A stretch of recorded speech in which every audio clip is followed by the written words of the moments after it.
खुलुमबाय बे समाव आं प्राइम 24 हेडलाइन्सआव अरुण ब्रह्म दा सबनिबो खुगा खुगा लकडाउना माबायदि जामारदों बे लकडाउननि सायाव जोङो दा नैबे भिडिअनि गेजेरजों मिथिहोनो नागिरदों बे समाव आं दंफैयो धेमाजि जिल्लानि सिङाव थानाय संकं तिनालि सनिबार बाजार बे संकं तिनालि ओनसोलनि जिहेतु गोबां रायजो राजाफ्रा बे संकं हाथायाव सप्ताहिक बाजार आरो दैलि बाजार बे दैलि बाजारनि गेजेरजों बे संकं बाजारा दिनैसिम गाजा गोमजायै थांनानै दं थारैनो बे समाव लकडाउनखौ बिथांमोननि जिहेतु संकं तिनालिनि जे दखानिफ्रा माबायदि फालिदों बे नुथायखौ सुबिराम बसुमतारी बिथांखौ आं दिन्थिफुंनो खावलायबाय सारा सोरगिदिं मोनफ्रोमबो दखाना बन्द आरो साफ्रोमबो सुबुङा बेयाव सिरि सिरि रावबो गैया निजोम जायखौ नुयो जोङो बेयाव सासेबो सुबुंनि माथोबो खोनानो मोनाखै आरो सासेबो सुबुंखौ नुनो मोनाखै बेनि माखासे नुथायफोरखौ जों दिन्थिफुंनो नागिरदों बे संकं बाजाराव माबायदि बेसेबां गिदिर बे संकं बाजारा थारैनो नोंथांमोना मिथिगोन बेयाव दैलि बाजार सप्ताहि बाजारबो जायो सप्तायाव खनसे सुनिबारखालि बाजार जायो बेयाव बे ओनसोलनि रोजा रोजा सुबुङा बेयाव मैगं थाइगंनिफ्राय लानाय गाननाय जोमनायनिफ्राय लानानै जानाय लोंनायनिफ्राय लानानै न'खराव बेसेबां मुवा नांगौ जोंनो बे मुवाखौ बेयाव बाजार खालामनो गोबां सुबुङानो फैयोमोन नाथाय दिनै लकडाउन बे लकडाउननि जेंनानि थाखाय बा लकडाउननि होनाय नियम नितिनि थाखाय दिनै स्रि स्राय नुनो मोनगोन बेसेबांबा निजोम बेयाव रावबो सुबुंखौ जों सासेबो सुबुंखौ नुनो मोना बे जाबाय सप्ता सुनिबारखालि बेयाव दैलि बाजार जायो आरो फालांगियारि बिथांमोना फैनानै बेयाव फालांगि खालामफैयो बियो जोंनि संकं तिनालि नाथाय दिनै लकडाउन कभिड-19नि जिहेतु साग्लोबनाय बे साग्लोबनायनि जाहोनाव दिनै साफ्रोमबो सुबुंनाव माखासे उसुबिदा फैदों आरो जोंनि ओनसोलनि थासारिया बेबायदि स्रिं स्राय सिरि सिरि जादों थारैनो बेयाव फालांगियारि होग्रा बिथांमोननि सासे सानैखौ जोङो नुनो मोनदों थारैनो बिथांमोननाव जोङो माखासे बाथ्रा मिथिनि माने बिथांमोना लकडाउननि गेजेरजों लकडाउन होनायनि थाखाय बिथांमोना मा खहा जादों थारैनो बिथांमोना निस्सय बुंथिगोन माबा नङा माबा बुंथिगोन नैबे नुहुरनाय आब'निफ्राय जों माखासे बाथ्रा मिथिनो नाजागोन बिथाङाबो बेयावनो माखासे जिउ खुंनो थाखाय बा दखान गंसे होदों जों मिथिगौ बिथाङानिफ्रायनो माखासे बाथ्रा मिथिगोन बिथांमोना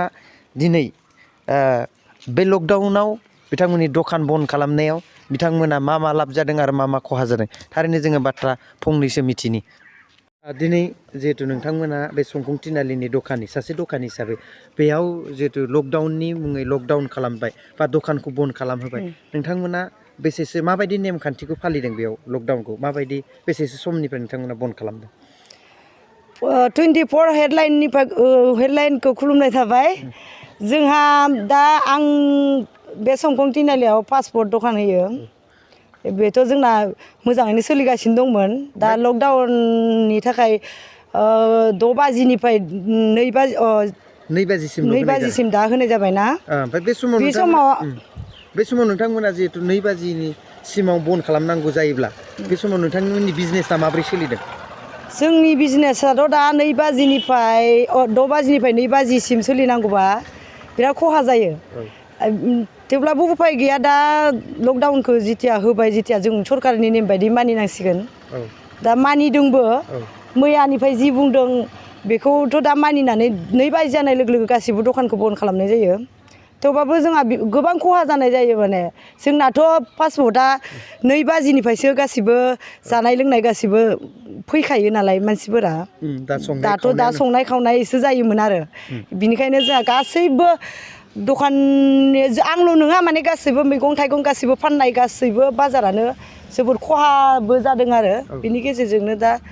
माथो खालामनो सोलिनांगौ जाबाय सरकारखौ थाबैनो मा खावलायनो लुगैयो जिहेतु बे कभिड-19नि समस्यानि सायाव थाबैनो मा लामा दिहुननांगौ होननानै खावलायगोन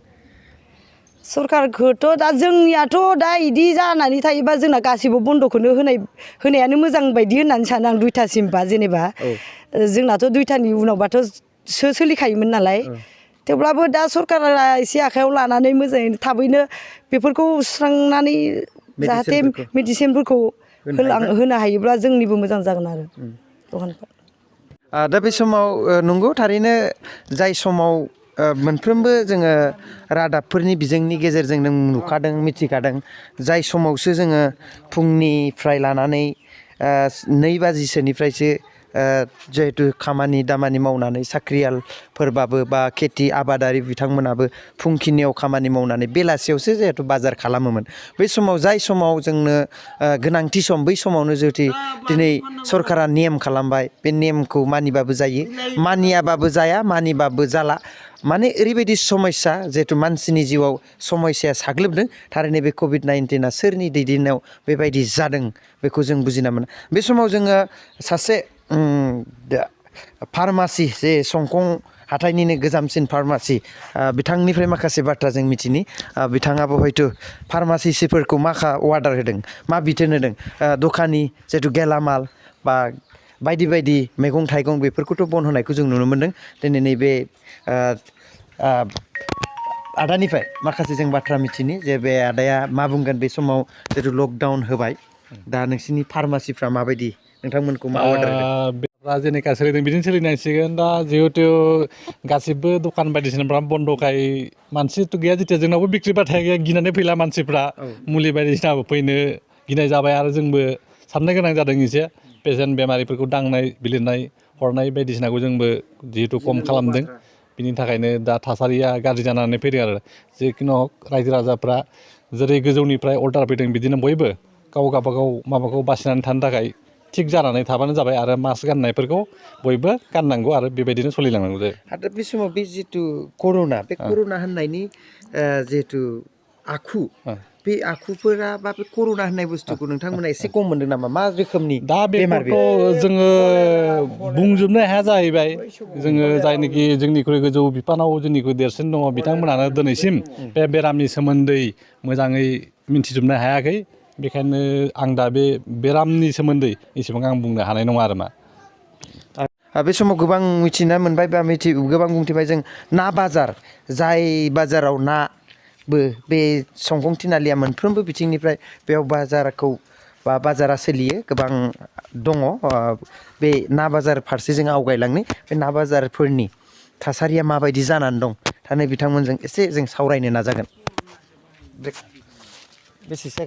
नैबे संकं थिनालिनि ना बाजार बेयाव ना बाजाराव जोङो माखासे बाथ्रा मिथिनानै ना दानग्रा बिथांमोना बेसेबां खहा जादों इ সময়त মই উপস্থিত আছো সংকং বজাৰ যিটো মাছ বজাৰ এই মাছ বজাৰৰ যিটো বেপাৰীবিলাকৰ কি এই লকডাউনৰ সময়ছোৱাত কেনেধৰণৰ কি তেখেতলোকৰ লোকচান বা লাভ হৈ আছে তাৰ লকডাউনটো কৰি দিছে চৰকাৰৰ নিৰ্দেশ মতে তেখেতলোকে সেই আজি তেনেধৰণৰ চলি আহিছে নিশ্চয় আপোনালোকৰ যে এই লকডাউন সময়ছোৱাত কি কি প্ৰভাৱ পৰিছে আৰু কি অসুবিধা পৰিছে বুলি ভাবি আপোনালোকে আমি ক'ব লাগিব যে আজি লকডাউন দিয়াৰ লগে লগে আমাৰ বেপাৰীবিলাকৰ বহুত অসুবিধা হৈ পৰিছে